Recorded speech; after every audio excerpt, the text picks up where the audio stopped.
of the recording. They have been resolved this time. Great. So I'll just give a quick introduction to Huanhuan and then I'll pass it over to you. But Huanhuan is now the CTO at Multitude, so we're very lucky. I met Huanhuan, I think 3 years ago, when she gave really early feedback on our beta product. And then every time I'd visited Sydney, Huanhuan's always been someone I've caught up with for a coffee over the years. And so I've got to know her quite well, and now I've been working really closely with her. But yeah, she's had a very amazing career working at several Australian success stories, Atlassian, SafetyCulture. Has always been the go-to person to build high-performing teams, super analytical thinker as well, and just an all-round amazing unicorn that we've been really lucky to work with at Multitudes. Yeah, so I'm going to hand it over to you, Huan Huan. And yeah, you can introduce yourself as well. But yeah, super lucky to have you at Multitudes and yeah, best of luck with the presentation. Yeah, thanks a lot, Vivek. So let me quickly share my screen to begin with. Give me a sec.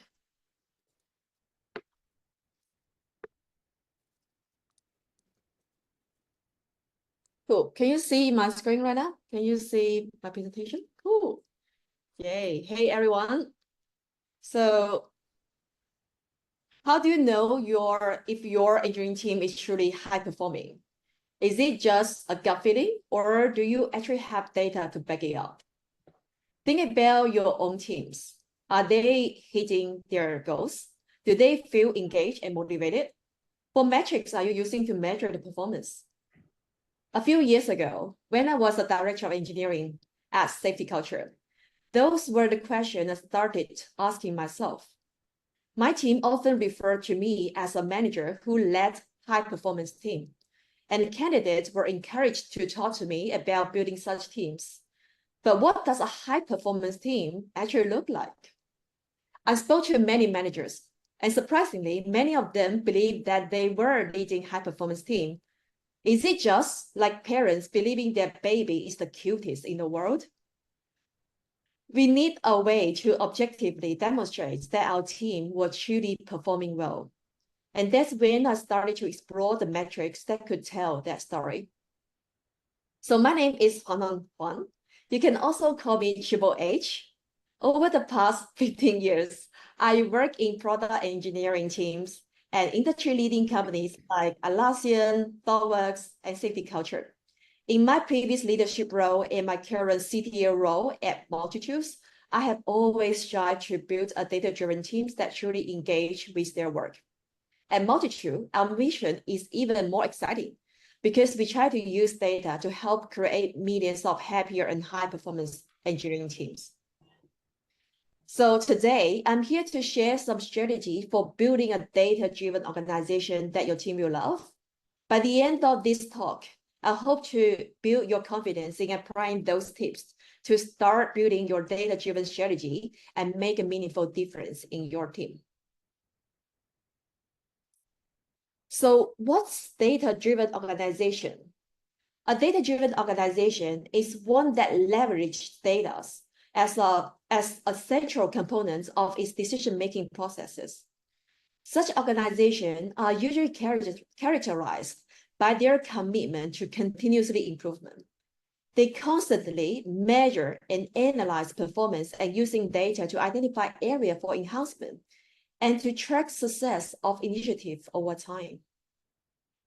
This approach may sound familiar to many of you already, as many successful companies already integrate data-driven strategy into their day-to-day operations. Typically, those companies, they will set high-level goals as company OKRs, and then create team-specific objectives that contribute to these overarching goals.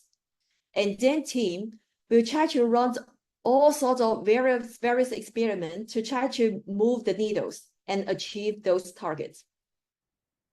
If this doesn't sound familiar to you, now's the time to adopting data-driven strategy, because according to a study by McKinsey, data-driven organization is 23 times more likely to acquire customers, and 6 times more likely to retain customers, and 90 times more likely to be profitable as a result using data effectively. Many companies have successfully applied data-driven strategy in their product development. But what about team management, particularly engineering teams? Can we also share a bit of love from data-driven approach? Of course we can. The benefits of applying data-driven approach are enormous. Compared to the decision that in the past that based on gut feeling and flick your finger on the air, decision based on factual data reduce the risk of errors and biases. And also by applying some standard and framework, we can further minimize those biases. Building on top of that, it can also enhance alignment and collaboration as well. When everyone references the same set of data, it fosters better discussion, collaboration, and communication. Data become a common language for the team and breaking down silos, aligning everyone towards the same goal. Imagine the effectiveness and synergy when all team members are on the same page and driven by the same data insights. Furthermore, continuous improvement. Regular data analysis creates a feedback loop that is crucial for continuously improvement. This helps organizations remain agile and responsive to changes. It promotes a culture of innovation, learning, and development. In this kind of environment, teams are constantly evolving and improving based on insight they gather, leading to sustainable growth. And finally, risk management. This is something that not many people actually think about. Data actually helps proactively identify potential risk and issue early, allowing for timely measures for mitigate them. Often, engineers are not very outspoken, and they may wait until they are very unhappy or even in the exit mode before they're raising issues. With data, we can identify those signs of disengagement early. One real example is that during my stay at SafetyCulture, one of the one-on-one conversations raised my attention. My team member told me that recently our team has been struggling with PR review during collaboration projects with multiple teams. And this has been an issue for quite a while, but it was only brought to my attention when a team member finally spoke up. I talked to many team members, and they all have very similar feedback. And one of the team members even felt hurt by the harsh PR review comments in the PR. It definitely had great tension across the teams. Imagine what happened if no one spoke up at that time. Looking back, have we been tracking lead time for PRs and sentiment in reviews? We could have identified and addressed the problem much earlier. While adopting data-driven approach in engineering teams has many benefits, it is not without challenges. Unlike product development, data-driven strategy for team management is actually still relatively new and immature. Let's explore some of those common challenges and then discuss some tips how to mitigate them. So the top one is definitely misuse of data. So engineers often worry about the data we use against them, such as like stat ranking the team members based on the number of PRs or lines of codes. It is not uncommon at all. Even now, I know some well-known company that has been using the number of PR people raised as part of their performance reviews. And the bottom 4% of performer will be put on a performance management plan. That doesn't really make sense because the benchmark become like, you don't have to run faster than the bear to get away. You just have to run faster than the guy next to you. This kind of ranking trigger unhealthy competition within the team. The concern is totally valid. Data itself is neutral, but its impact depends on how it is being used. Like a knife, in the hands of chef, it can create delicious meals. In the hands of criminal, you can use it to kill people. As a manager, there are several things we can do to mitigate those concerns. First, build trust and transparency. Start by clearly communicate how data will be used. make sure the team member understand the purpose and goals behind the data collection and analysis. When everyone knows the why and the how of data usage, it builds a foundation of trust. Additionally, ensure the team member have access to their own data. Multitude has done really well on data transparency as part of our data ethic principles. This fosters trust and allows the team to see how their contributions are measured. Next, training. Training is very important. Provide comprehensive training to managers on how to interpret and use data. Effectively use of data requires understanding its context and limitation. Equip managers with the skill to communicate data insight effectively with empathy as well. They should be able to explain the data in a way that it is constructive and also supportive. So next, let's talk about objective performance measurement. Use data to measure performance against clear, fair standards and goals rather than pitting the team members against each other. This approach focuses on individual growth and team improvement rather than unhealthy competition. Similarly, measure performance against industry like benchmark or team targets. Seeking improvement in this manner is much healthier than enforcing arbitrary ranking, which can demotivate or create friction within the team. Moving on to our final point, the change management.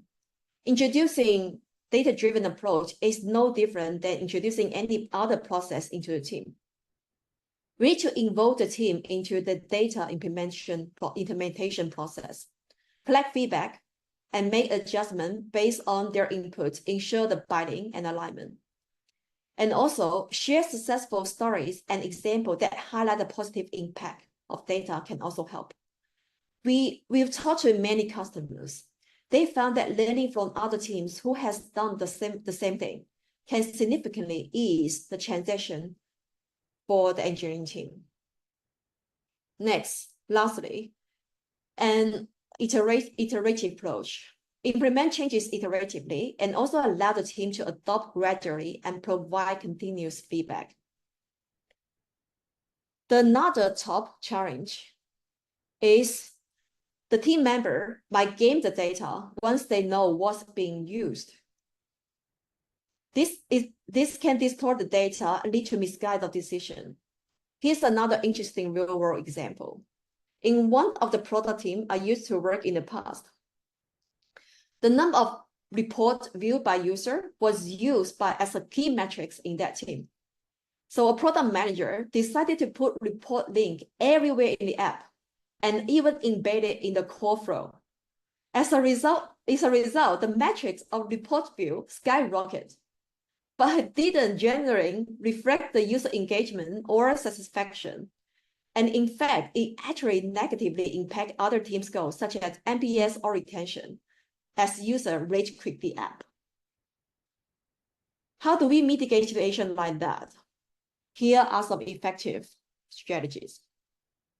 One approach is to avoid using one single metric to measure the success. Instead, we should use different and complementary metrics to gain a holistic view. For example, if we want to see that the team deliver more frequently, we should also measure the change failure rate. Are they delivering quickly at the expense of product quality? What about working out of hours? Are they delivering more at the expense of their own health?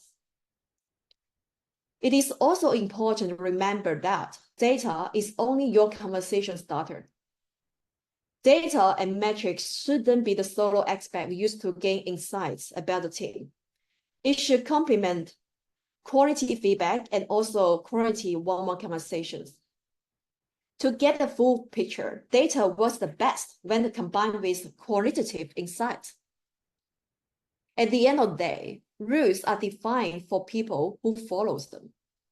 We don't actually need to worry too much about people might game the data. It is like the self-checkout machine in the supermarket. If people want to steal, they will always find a way to do so. However, most people will choose to do the right thing. The next challenge is that people often think data is cold and non-human. They hated it. However, the perception largely depends on the context and why we are measuring data. A couple of weeks ago, one of my female engineering friends told me that he was considering leaving her current company. When I asked her why, and she said, "I'm burning out. There are politics in the company, and I have to work twice as hard to be seen." I feel really sorry to hear that. It made me think, what if the company had data to tell an objective story showing that she was working twice as hard as others? Would data still seem cold if it could help her to voice her efforts? Probably not. To make data more meaningful and human-centric, consider the following strategies. It is essential to clearly explain why specific metrics are important and why they are being tracked. For example, instead of just telling people, "Hey, we are tracking the number of PR being reviewed," explain how this metric can demonstrate team support and collaboration. Explain how in this way, this understanding can help the team to see value and relevance of the metric. Another strategy is to connect the metrics to career development. For instance, to become a senior engineer. For example, the conversation can be like that. For you to become a senior engineer, we want to see you support others. And here are the metrics we use to measure that. By linking metrics to personal and professional growth, team members can see how the contribution align with the career goals. It is also important to align metric with the team OKR as well. For example, we can tell the team, at the moment, the team OKR for the next period of time will be to improve our change failure rate from 16% to 5%. How do you want to contribute to this goal? When metrics are tied to team objective, it creates a sense of shared purpose and directions. Finally, actions on data insights. This is a very important one. It's actually probably one of the most important of all those tips. Data itself is worthless if we don't take follow-up actions after understanding it. Showing that management team cares and take actions based on data increase the team morale. And we should celebrate wins when we achieve them. For example, if data shows significant improvement in a key area, make sure to recognize and celebrate this success with the team. At Multitude, we do the same. We use data to find that we were not spending enough time on technical debt. This leads to meaningful conversation with key stakeholders, and we agree on a healthy ratio. 35% of engineering time should be spending on technical debt, and 75% of feature work. The team was really happy because they finally get to work on tasks that improve their developer experience and efficiency. Their life become better because of the data-driven approach. Building a data-driven organization that your team will love involves embracing data as a powerful tool for insights and improvement, not as a weapon for scrutiny or competition. It requires openness, honesty, trust building, goal alignments, proactive actions, and continuously improvement. Data should spark conversation, not replace human interactions.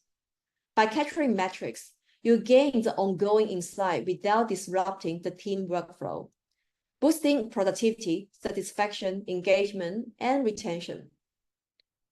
Ultimately, the goal is to foster a culture where the data empowers and supports your team, helping teams to perform at their best and feel valued for their contributions. As you leave here today, I encourage you to think about how you can start or enhance your data-driven journey. Ask yourself, how can I make the data my ally? What issue can I solve with data in my organization? And what metrics will I use to measure the success of my process changes? Let the data be your guide in building a supportive, engaging, and high-performing team. Thank you.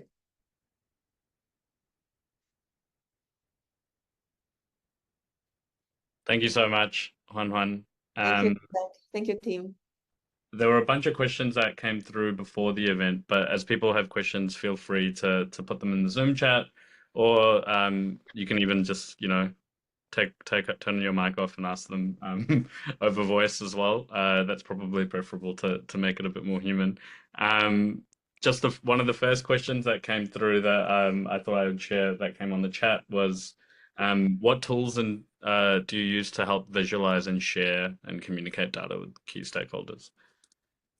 Yeah, definitely because I've been doing data driven for quite a while, definitely used a lot of tool in the past. So definitely the product one, as I mentioned, probably more mature. A lot of time they're using like Mixpanel or Looker to understand how the customer have been using the data itself. Some other tool can using in product, for example, even like amplitudes and those kind of thing has been really commonly used. For the team itself, that definitely less mature and then less tool available in the past. So I was starting to explore the tooling, probably, like I mentioned, probably when I was a director of engineering at SafetyCulture at that stage, because I was building high performance team. And also at the same time, my question in my mind is also, how do I propagating those impact, right? How do I help people telling the true story about the team is really high perform? So and that time, that was the time that starting to explore some metrics, how to helping that. And then also exploring some tooling as well. So at that time, I believe I explore like linear B and also multitude. That's actually how I started to know multitudes at that time. So linear B at the time, like my feeling at that time, just share about my feeling, right? So at that time that when I use linear B, I realized that, oh my God, it's like information everywhere. I have no idea what I'm looking at. There's like too many graphs in there. And then when I look at multitude, I started to really fall in love with it at that time, because the reason being is that I realized that multitude focused a lot on the human side. It focused a lot of, for example, the one that really fall in love at the time immediately was the collaboration flow of people talking to each other. So I know that, oh, who is like working very closely with who, and then the collaboration, how you work. Another thing that I really loved, focus on human side, is also understanding people have been working out of hours or not. So that's why that I feel like that metrics like this is not just focused on, oh, have you delivered? Are you working fast enough? But we also care about the team itself. So yeah, there is a lot of tool available. That's things that we really needed to. And also very interesting that I really realized that a lot of people starting with manually, like generate report first.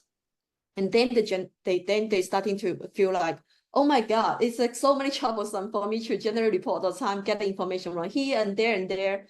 And also quite disruptive to the team as well to generate those reports, because those reports all the time, it is like from bottom up, right? Like technical lead generate some report, and then the CTO like calculating those reports and then presenting to like someone else, like key stakeholder. So require lots of human time. So that's why that in later stage also explore the tuning is as well. So yeah. Great. Yeah, How thank you about so second question? Whoever much. asked the question. Yeah. Yeah. Any other questions? I haven't seen any come through on the chat. Anyone have any questions that they want to ask? I'll ask one. I've been using multitudes for a fair while now, and I've been useful for my team, but I was curious if you had any thoughts on lead versus lag indicators for team performance. It's something that my team's fairly data literate in terms of that, and we've been talking a lot about, okay, are we looking at too many lag indicators? So I was interested in your perspective on lead and lag indicators for team performance. Yeah, so at the moment, a lot of times that you learn the data based on what you already have. So that probably is a bit lagging at the moment. So by the time going, we're definitely thinking about how can we actually help to predict something could happen as well. Even though we're saying lagging, it's already much faster than human understanding how it works, right? It's exactly like the example I was talking about. If nobody mentioned about that PR review, like problem as a human way, probably I will never know that, right? So that's why that even though that using data could be a little bit lagging still at the moment, like using the tooling we have, but still quite leading in terms of understanding how the team has been doing. Another thing that I try to raise as well, that for example, in the past that a lot of times that even in Multitude right now, one of the problems we're trying to solve it is that lots of human work are hidden. For example, at Multitude, we try to high touch, we try to help customer to fix the problem as soon as we can. So that also end up, we have lots of support tickets in our team. So in the past that we didn't track those data. So end up that people like keep working in the dark. It's like, oh my God, I'm so busy. But also at the same time, the key stakeholder keep telling, why we never be on time, right?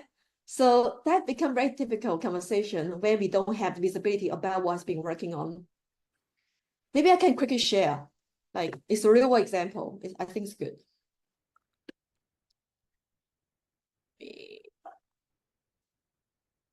Exit that.